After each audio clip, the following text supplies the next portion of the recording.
All right, in this video, I'm going to be talking about how to create a index column that will go up every in value. So in this case, in is going to be 10.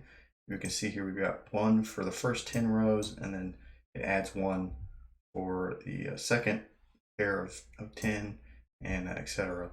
So to do this, we're going to have Python installed on our computer. And if you don't have that installed, there are videos out there that will walk you through how to set that up. And then once you get that set up, you can go ahead and apply this.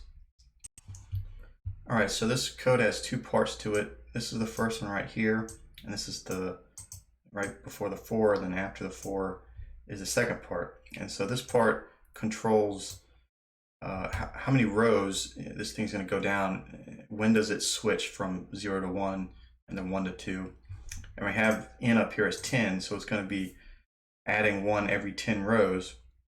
And we can see the in is right there, so that's what controls it. If we look down here to understand what this does, it's going to return the integer on whatever number is inside these parentheses. And so 9 out of 10 is 0.9, so it's going to return 0. And so we have I here. I is going to be the row number.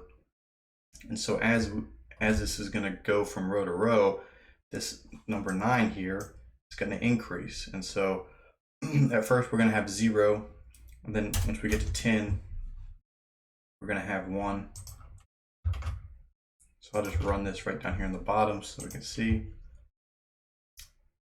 We got 1, we go up to 20, we'll have 2.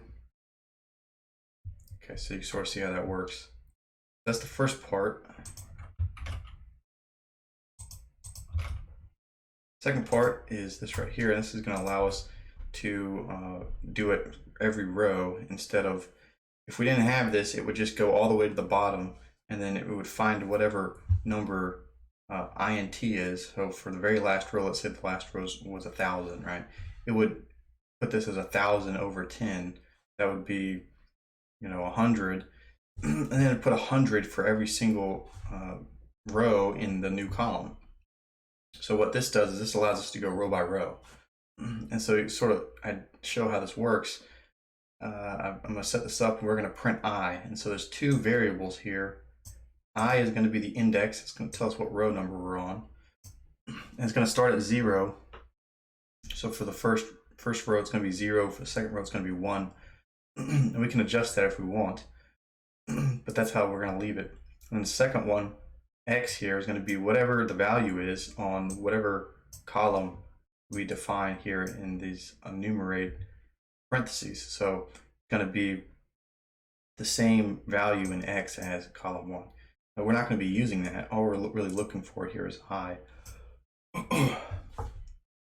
So let's print this. We can see going down row by row until we get to the bottom. And so when we combine these two, what we're going to have is a new column that will increase. I is going to be increasing for every row, and then so it's just going to iterate through, and it's going to be adding those to the new column. So let's go ahead and print this to a CSV, and then I'll sort of show how we can manipulate it a little more. So here's the printout, and we can see here we have 0 for the first 10 columns, or rows, excuse me. Then it switches, after that 10th one, switches to 1, and it goes for 1 for the next 10, 2 for the next 10. So this is exactly what we wanted. Now let's say we wanted to manipulate this. We wanted it to start at, we only want to have these zeros in here. We wanted it to be at 1. Okay, so let's go back to the code and see how we can change it around. So what we can do is right here on this enumerate, we can add a parameter. See right there, it's highlighted, start. We can start it on in, and that would start it at 1. Let's go ahead and reprint this. And we can see there, this new column here is starting at 1. And so let's say we wanted to start this at 10.